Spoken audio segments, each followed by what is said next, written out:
Hello there, everyone, and a very warm welcome to our Coteam Remote to Remarkable webinar. My name is Nick, and it's lovely to have you joining us today. I'm going to be joined very soon by a very, very special guest. We're very honored to have her along, and I'll introduce her in just a moment. It's good to see sort of the mood of the room here. A couple of you feeling a little bit tired. There are some people maybe feeling a bit angry or shocked, but generally, I'm getting some pretty joyous vibes from this poll. It's my pleasure to spend the next 45 minutes with you. And we've got a jam-packed agenda today. I'm really thinking about, reflecting on the last 6 months. It's not been easy for any of us. Working in distributed teams, having, lots and lots of challenges that we're probably facing both personally and professionally. And really just thinking about, well, now that it's likely to last for at least another 6 months, as announced last night, really thinking about, well, what does this actually mean for us? How can we turn this just from being a remote worker and being sort of confined to our homes, actually starting to do things that are a little bit remarkable for us? So my name is Nick. I am one of the founders of Coteam, which I am super, super proud of, actually. I have been working as a digital consultant and strategist and leadership coach for many, many years now, and I've worked with lots and lots of big brands and their executive teams. And I saw a real need in the market when I got this, people just really trying to lead others through, let's say, an era that is just full of uncertainty. There's stuff changing all the time. And really a lot of the stress of what people are taking on board now to try and lead others through that. And that led me to partner with my business partners and found Coteam, where we really take some of these holistic sort of wellness principles to do with yoga, meditation, and guided breathing, but we combine those both with sort of coaching and mentoring, but also some holistic learning rigor to really develop programs that are designed to be impactful, both personally, but also professionally in your organizations to drive real change. So a lot of what we talk about at Coteam is really grounded in this sort of new ways of thinking, but with really tangible outputs. But I don't want to talk too much about that today. Of course, today we are talking about much more important things. And this, over the next 45 minutes, we want to explore sort of how can you create more energy and how can you create more creativity for yourself? How can you sustain not only your own clarity, but also clarity for your team and their performance? And how can you improve your immunity, mood, and sleep? And I dare say that a little bit of this tender care is something that we can all really look forward to now. I think it goes without saying, and just reflecting on your own teams and your own organizations, the workforce is in a pretty shattered state as it currently is, with mass rounds of redundancies and furloughed staff, lots of uncertainty happening there. There seems to be a huge disengagement for employees globally. Lots of people, particularly those who initially praised this idea of working from home, are now finding it incredibly challenging as it's starting to infringe on their work-life balance. And I think it's fair to say most of us are really missing that empathetic human connection that we have just being situated in an office with other people. So I don't think this is any surprise to you, but really that's why what we're going to talk about in the webinar today, these fundamental principles are really about trying to address or redress some of this balance and to do that internally yourself. So it's my pleasure, my absolute pleasure to introduce you today to Celine, who is a HeartMath certified coach, an award-winning public speaker and the author of 2 books. Celine, hello, and thank you so much for joining us. Thank you, Nick, and hi to everyone on the call and who may be watching this recording. So yeah, Nick, to your point, we have been through quite a time. And we know that it's a very long marathon, so there's a lot coming up. And so we're going to speak today about some practical ways that we can help manage ourselves. And to do that, it's so important to maintain a solid foundation. And when it comes to a solid foundation around our well-being, I like to use this model of looking at, we have a physical body, because when we talk about well-being, it is a way of being, right? So as human beings, we be. And how do we be? We've got a body. We've got a mind, we've got a heart, and we've got some kind of also potential spirit or source or whatever that might mean to you. And so today we won't be taking a look at the meaning dimension of well-being per se. However, what I know from personal experience is that when I manage the other 3, my physical well-being, my emotional well-being, my mental well-being, I then have the resources and ability to potentially look at what is my bigger picture? How do I belong and contribute? Do I feel like I'm part of something greater than me? And so our physical well-being, this body, or the Japanese use a word called hara for your core, which is where your gut resides, right? So yeah, nutrition has got a big part of that, and we're going to take a look at some tips around that. It's also important to consider how you rest, how you move, how fit you are. And when that foundation, when those fundamentals are in place, it's so much easier to then optimize your performance and show up at your best emotionally and mentally. It's kind of hard to regulate your emotions, right? And to stay alert and focused and keep a sense of humor if you're sleep deprived, if maybe you're dehydrated or your blood glucose is all over the show because you're skipping meals and drinking too much coffee. So all these dimensions are important. And when you're asking yourself, how well am I, or how are my energy levels, I generally ask myself the question, how am I in this moment? And then I try to reflect on all three of those. How am I physically? So, how am I in my body? How am I emotionally, which is around your ability to regulate, to be aware of your emotions and manage stress, and how fulfilling potentially your relationships feel. And then mentally or intellectually, this 4-pound universe that sits on our shoulders. How am I in terms of my ability to focus, to problem solve, to keep a big picture thinking? Because we know that stress can tear us out of that. So that's why today what we're going to do is take a look at your head, your mental well-being, your heart, your emotional well-being, and we're going to specifically look just at gut in terms of how you can boost your physical well-being and immunity. So tell us, how are you doing, Nick? What is the Yeah. question for the next exercise? I think it would be great just to do a little bit of a check-in here and just see, how are you guys feeling right now? What challenges are you facing, that you maybe weren't facing 6 months ago or 12 months ago? What are the things that you think that you'd really like to redress a little bit in your life? Again, if you go to the code that Lee, our kind facilitator, has shared in the box, we'll ask you just to submit some of these ideas in. So we can get a little bit of a feel for who's in the room nowadays and things that we can really dig deep on as part of this webinar as well. We'll give you a second there to put those submissions in.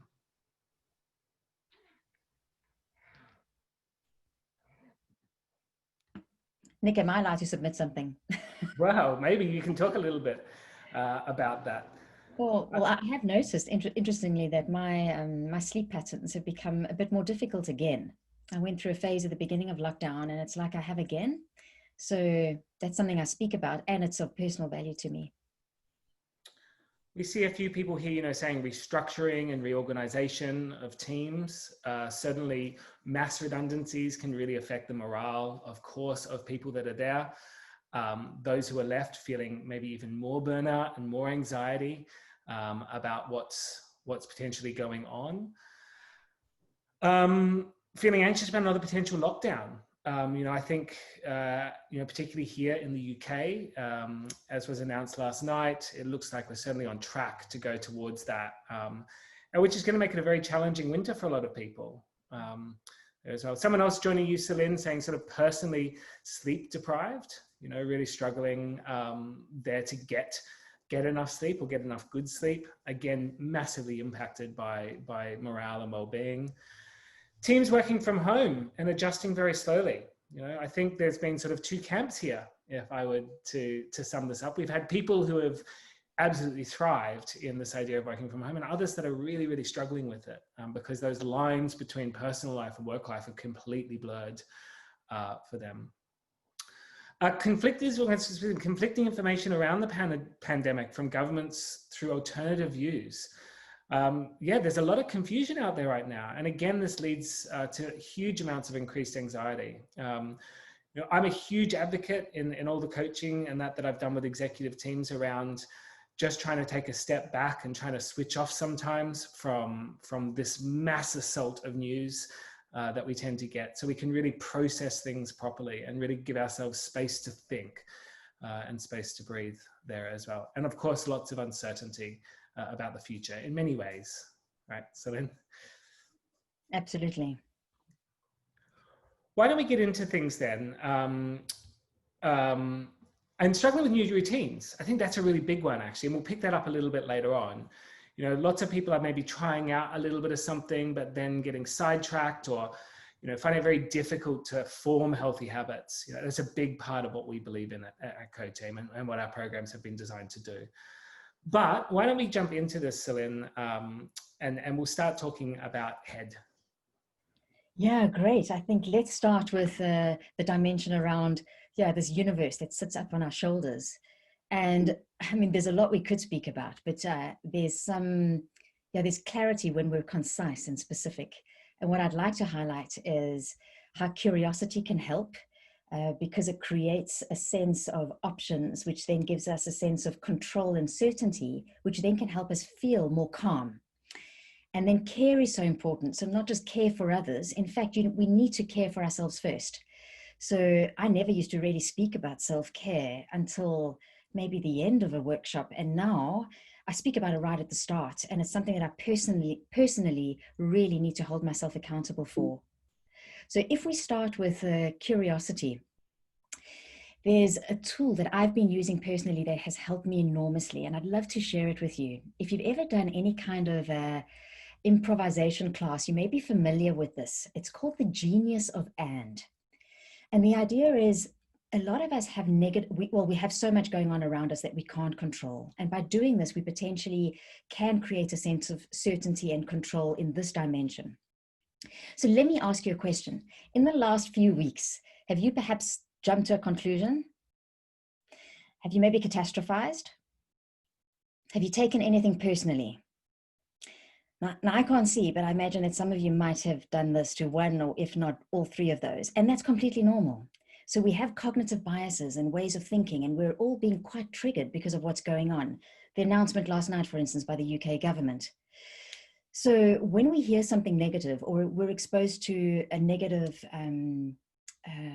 instance, I mean, this morning I got a WhatsApp from a close friend whose father passed away last night. The negative things are going to happen, and we can choose how we respond to them. So I don't believe that we should pretend that everything's okay when it's not. In fact, if we resist it, we can create more turmoil and stress for ourselves.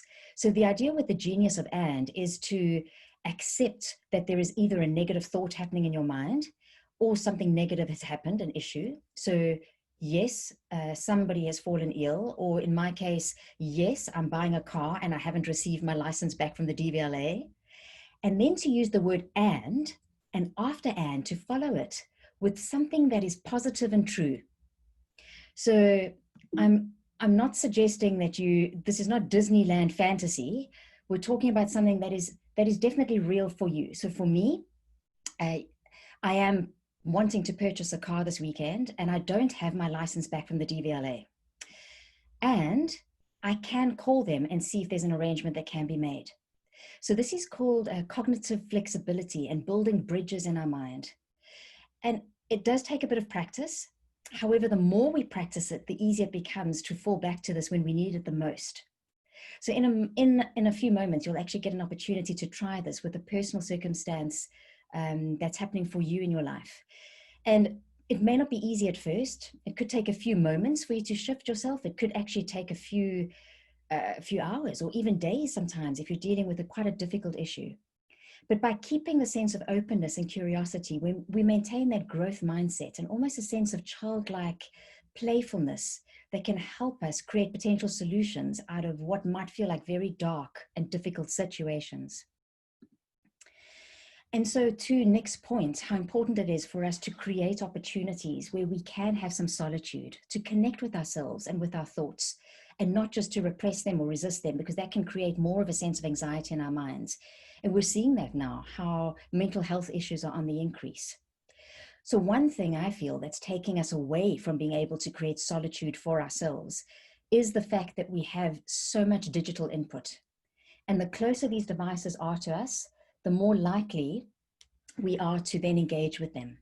So I'm not here to tell you about, I'm sure you know that we spend perhaps too much time on our laptops and our phones. And if anybody's seen the recent documentary, Social Dilemma, you understand that social media as such and the news is meant to be sensationalistic and addictive. And it's not good for our mental well-being. It does the opposite of creating calm, it creates chaos. So one thing is to create some boundaries and to create spaces and pockets of time, even if you start with 5 minutes at a time, where you potentially are not attached to your social media, or to let us know. Well, the one tip I wanted to share that's worked well for me is first thing in the morning, I try and create as wide a window as possible before engaging with my phone. And at the end of the day, to try and have an hour where I'm not on my phone before I go to bed. I don't always get it right, but I've definitely noticed that my quality of sleep is much better on the days that I do get it right. And to once in a while go for a walk in nature without your phone. So that was some good advice that I got and then I've put into practice. But I'm curious to know, how does your phone make you feel? Nick, would you guide us through that? Yeah, so again, if you can jump into the link, we're just curious to give us a couple of words for how does your phone actually make you feel? What is it, it might be joyous, but there might be other things that your phone can make you feel, or overuse of your phone. It's interesting, actually, I read a stat a while ago that the average person checks their phone unbelievably 150 times a day. And I thought, that's ridiculous. There's no case that is the, that I'm not like that at all. I'm not one of those. So I installed a little app on my phone called Checky. And I looked at the average across 7 days. And I found I check my phone on average 373 times a day, which is absolutely scary, to say the least. So yes, we live in a hyper-connected world, but our attention spans are shrinking. We become obsessed with things, obsessed with what people might be saying about us on social media, obsessed about news. I saw that coming through earlier on. It can feel very addictive, of course. Tied is an interesting word here, Celine. How would you talk about being tied to your phone? No, absolutely. I mean, we know this is not woo-woo stuff. Like every time you pick up your phone and there's an alert or a notification or you respond to something, you get a hit of dopamine. So, and that tells the nucleus accumbens, the reward center in the brain, this is very cool. And it can become, it is addictive. And so you start feeling tied to your phone. I'm embarrassed to say that when I go for walks without my phone, I still reach for my phone, even though I don't have it. And sometimes when I do what I call a digital Sabbath, so I take a Saturday morning or a Sunday afternoon and I switch my phone off or put it onto flight mode for say 3 hours or 4 hours, I still pick it up and check it, even though I know it's off. So that I would use the word tied. It's like an umbilical cord. It's almost like you just can't live without it, like it's an extra lung. We see lots of people here just talking about that idea of addiction. You're just being addicted to your phone. This sort of like, it's become almost like an extension of your arm in some ways. And there's, for all the great things that technology has brought us, for all the amazing advancements, and the fact that, if we'd been hit with this type of lockdown 10 years ago, I mean, it would have been a very, very different world, and how we would have functioned without platforms, like Zoom, which we're on now, and the ability to collaborate remotely and asynchronous communication tools like Microsoft Teams and Slack.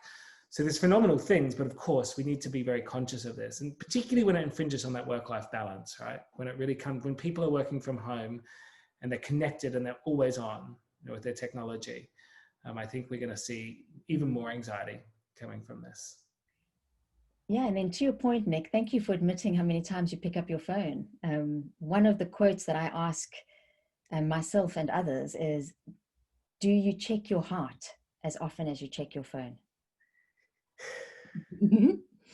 And that ties in exactly with this concept of care. And my goodness, do we need care at the moment? I mean, we are battered geographically, politically, economically, socially, educationally. It's unbelievable what we are experiencing. In fact, we have to somehow laugh because it is just so much.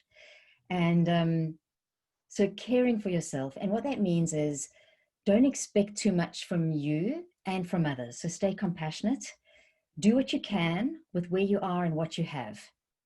And also hold yourself accountable for yourself.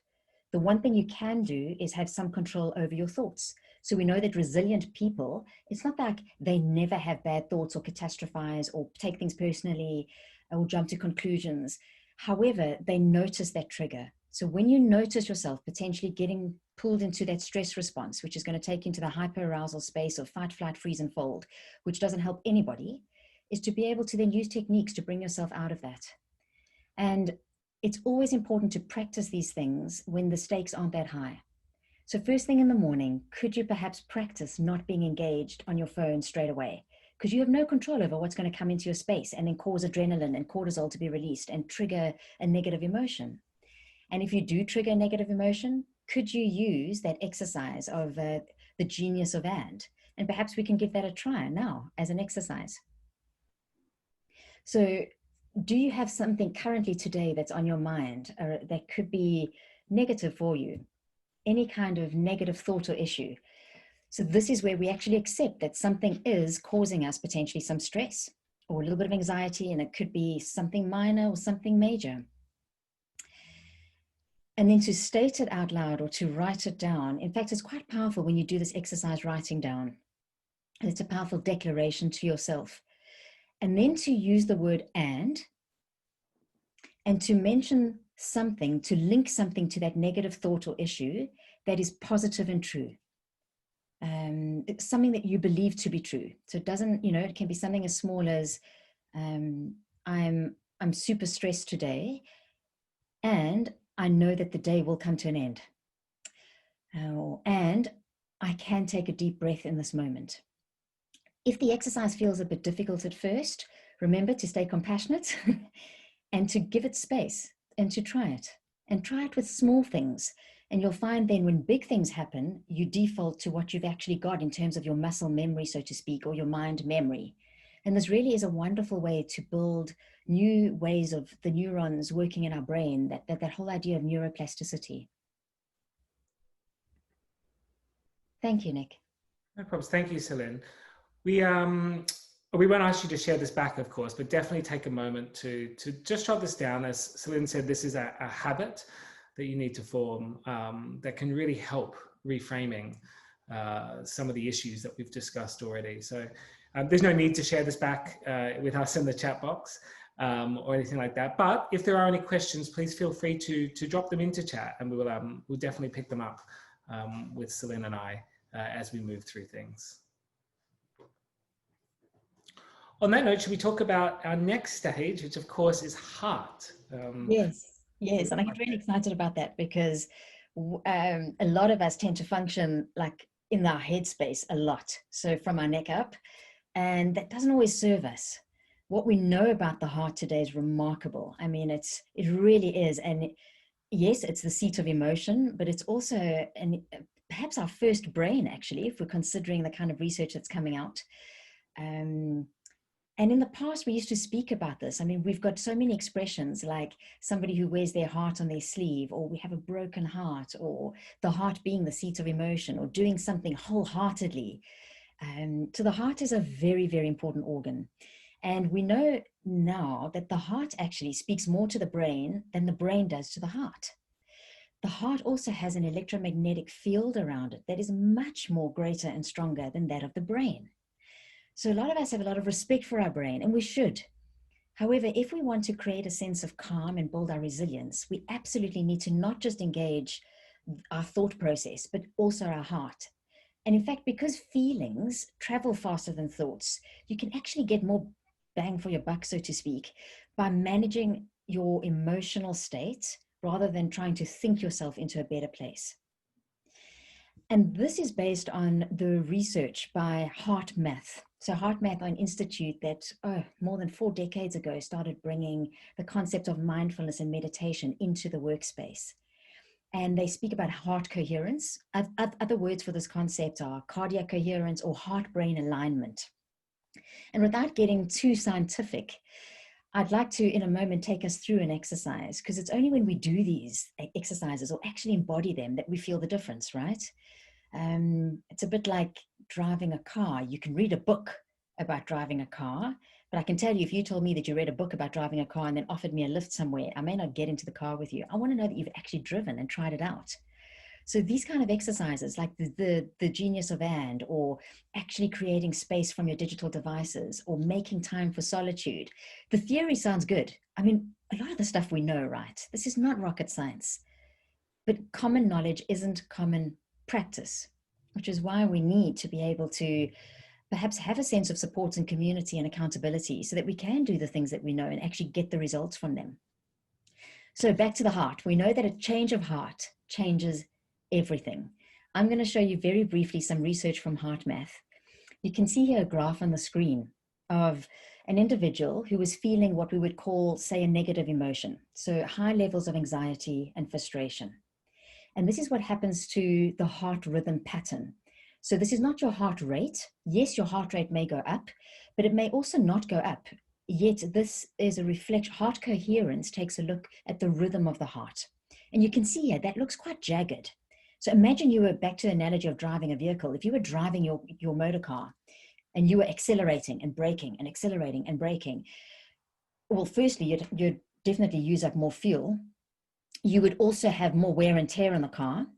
And in this case, when your heart beats, or when your heart is in this kind of incoherent pattern, it's quite jagged, you will produce more stress hormones like adrenaline and cortisol, and also inflammatory markers, which then increase inflammation, which is the primary step towards all kinds of disease.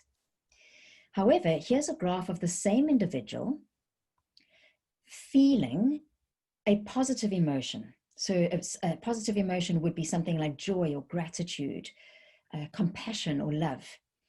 And you can see in terms of timing, the seconds at the bottom of the curve, that this is not something that takes 20 minutes. This can happen literally, and well, the more you practice, the easier it gets, right? So in a minute or two, you can establish much more of a coherent heart rate variability.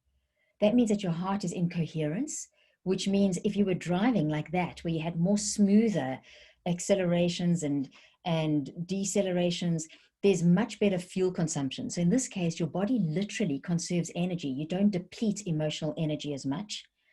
You also produce hormones like oxytocin, serotonin, which then mitigate and reduce the impact of the stress hormones, which we know are pro-inflammatory and pro-aging. So this, I mean, I don't know about you, but I want to hang out in the bottom graph and feel more coherent and save some energy and potentially like not age as fast, right? So how do I do that? Well, here's what I use, and what you can do. In fact, what I invite you to do, so I'm not sure where you are. If any of you are perhaps listening to this while you're driving, please keep your eyes open and focus on what you're doing. But if you're sitting on a chair or standing at your sit-stand desk, actually give this a try. I know it can be easy to be distracted when you're a participant on a presentation, because I've done that before, admission. But give this a try. You're here, you're investing the time, and let's really give you some ROI. So ABC is the technique that I use. I love acronyms because they help me just remember things, especially when I'm feeling potentially a bit stressed. A is around awareness. So we can't change what we aren't aware of. And so bringing your awareness to your body is a great place to start into your emotional state. And noticing when you could be potentially stressed. The first thing I do when I'm stressed is I clench my jaw. And I also tend to hunch my shoulders. So maybe you have things that you do.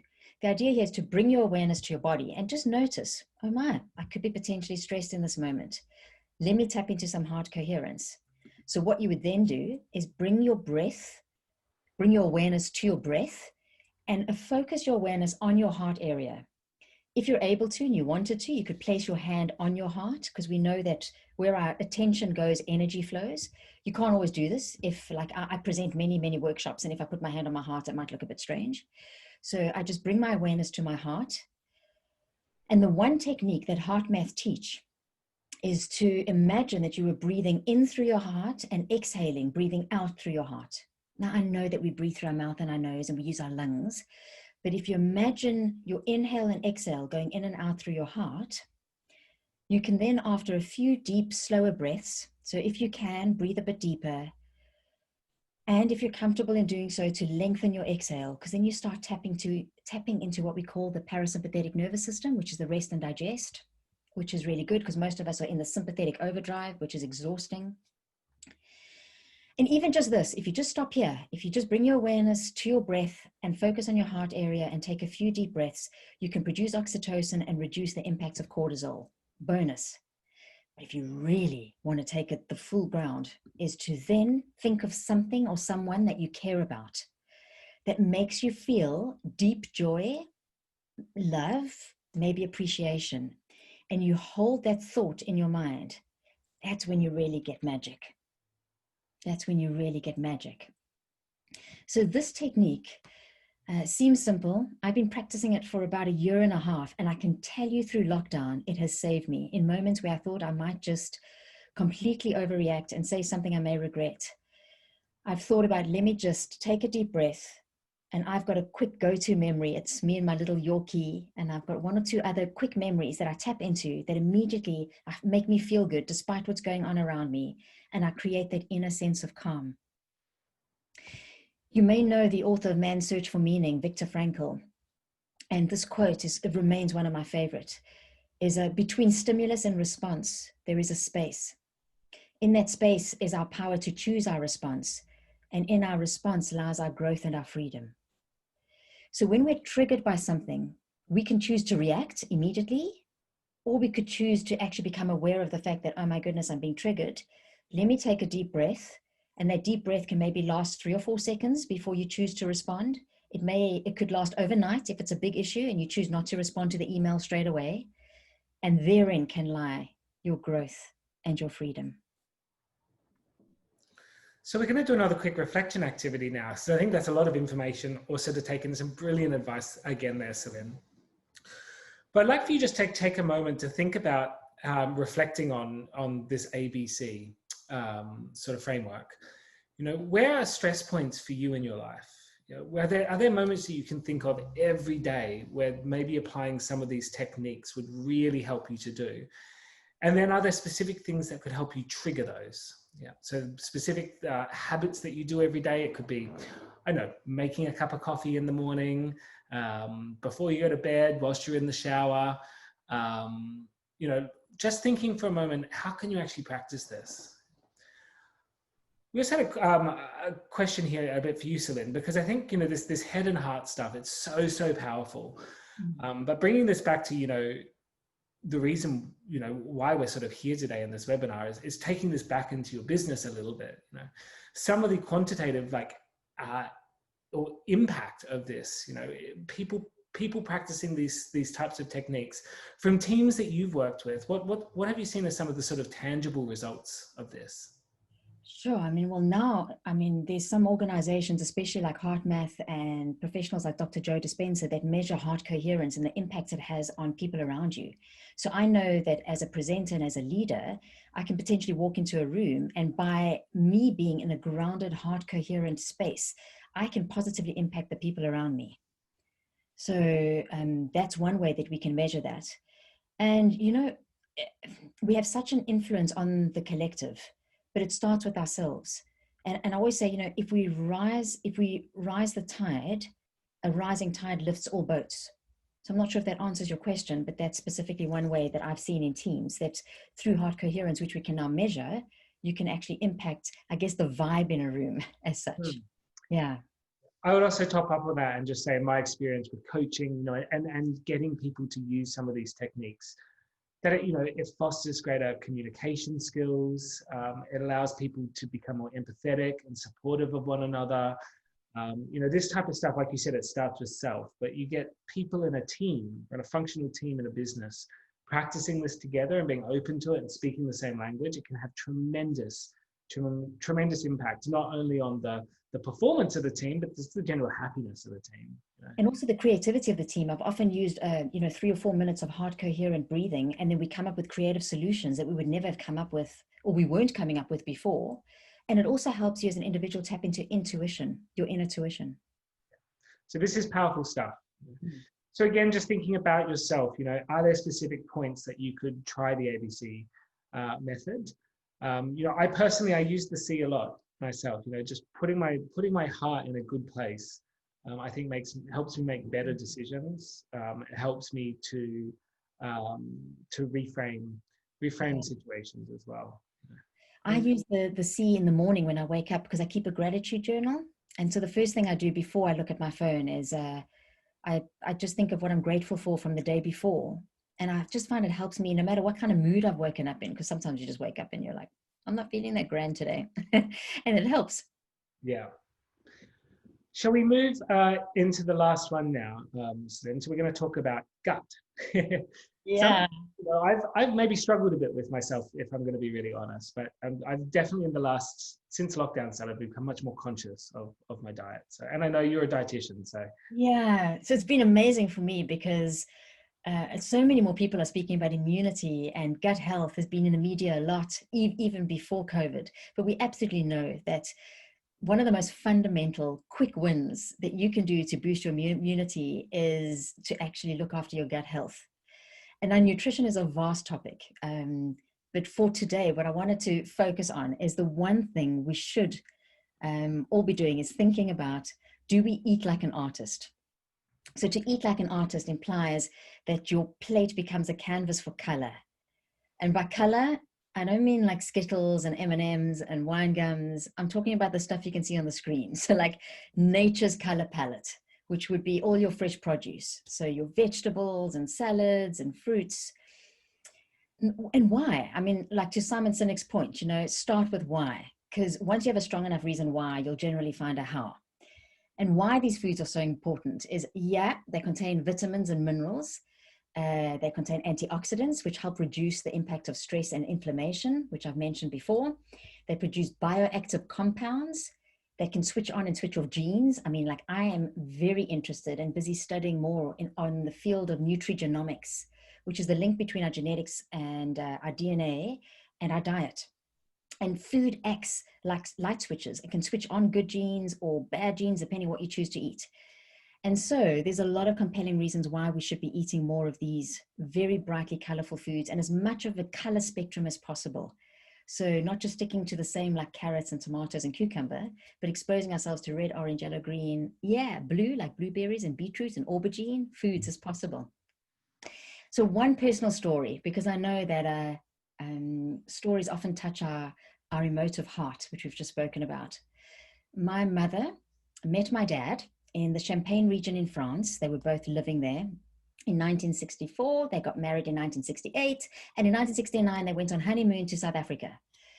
For various reasons, my mother, they stayed there. They're still there 52 years later. And my mom in her early 20s, probably because of the stress of not returning back to France, because she couldn't speak the language and she was from a family of 7.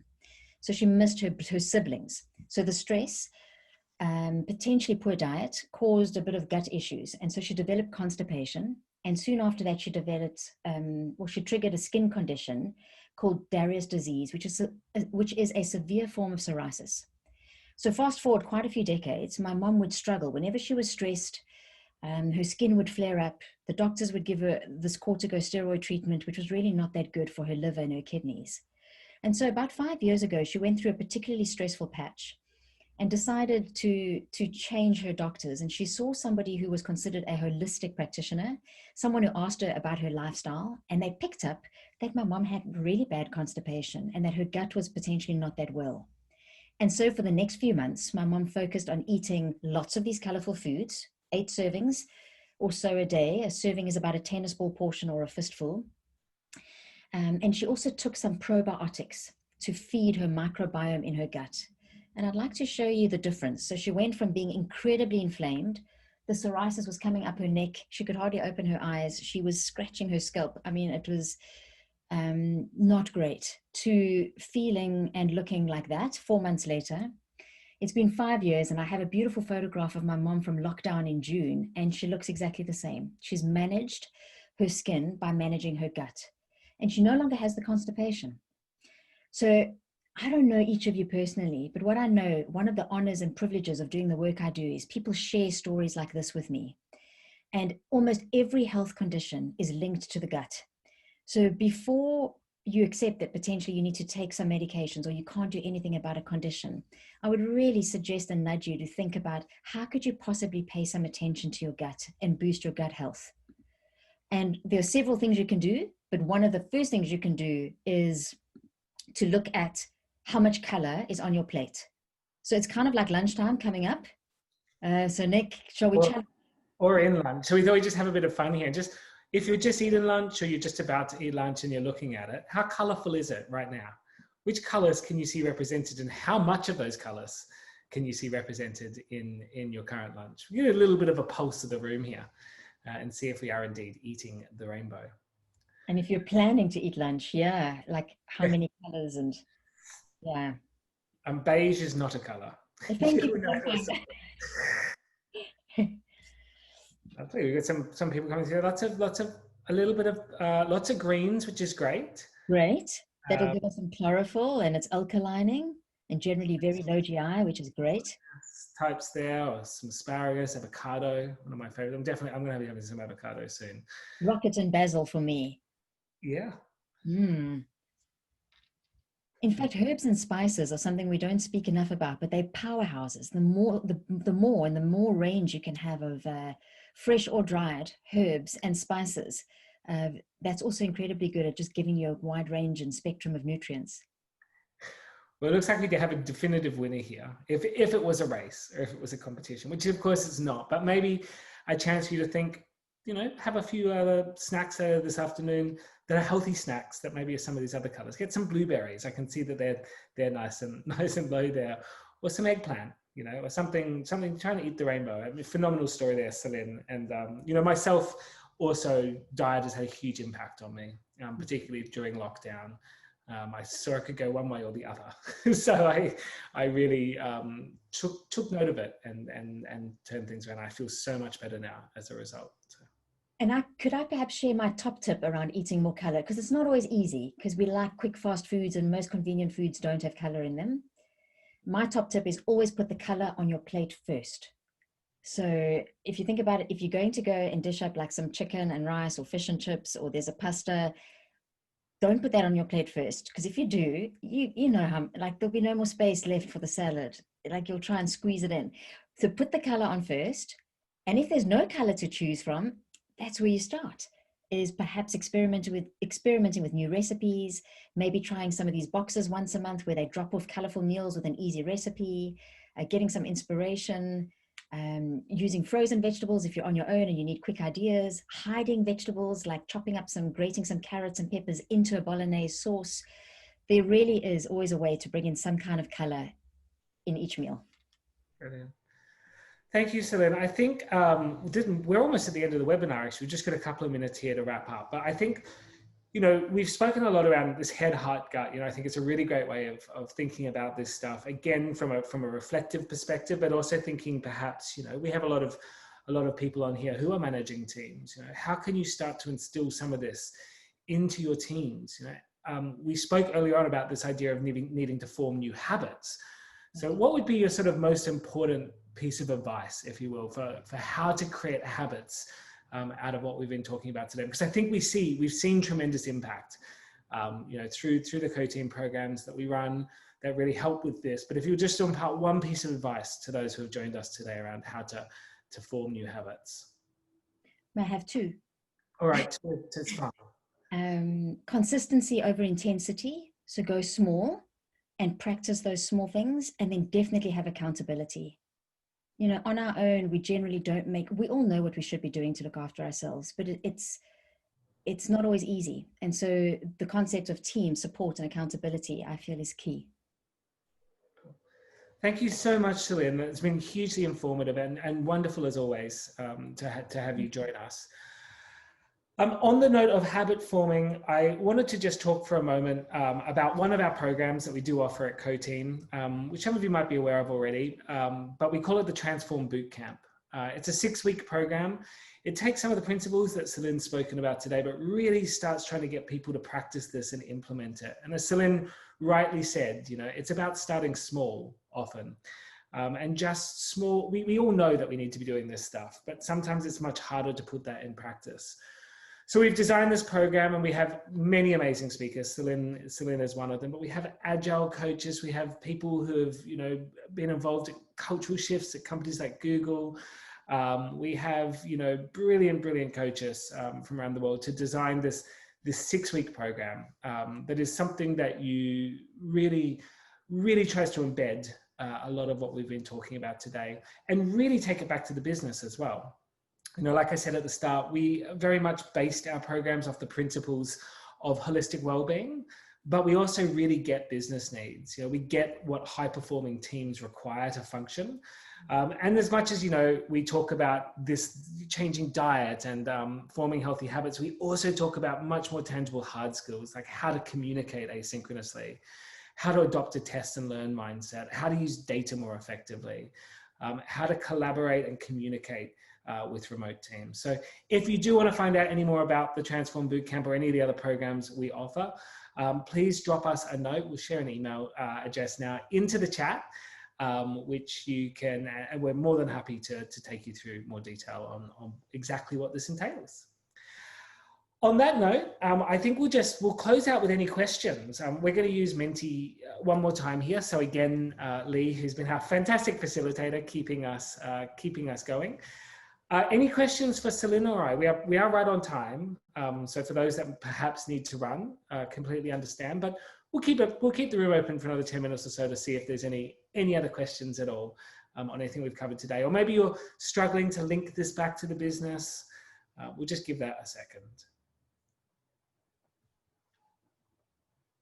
Thank you, Nick. I was just thinking, the business now has moved into our homes, and our homes are where we eat and drink and sleep and engage with loved ones and have the other part of our lives. So there's absolutely no question that we need to consider business is not business anymore. It's blissness. Yes. Yeah. And yeah, there's this merging that we can't fight anymore. And I think, yeah, we need to accept it and then work with it and try and find ways to build on the strengths rather than just focus on the weaknesses, what's not good about it. Yes, of course. I also get asked a lot by people like, how do you create an office culture when you don't have an office anymore? And a lot of these principles that we're talking about are really, wellness is not on the agenda anymore. It is the agenda. So just, thinking about that as well. So we have a question here just on how long or how much is the program. So the Transform Bootcamp is the one I just spoke about. It is a 6-week program. The intensity is around 4 hours per week. And it starts at around £795 per person for the 6 weeks. It's quite a cost-effective option. But again, if you reach out to the team, we can talk about some of the options there. I think we might have another question here as well. Let me just check.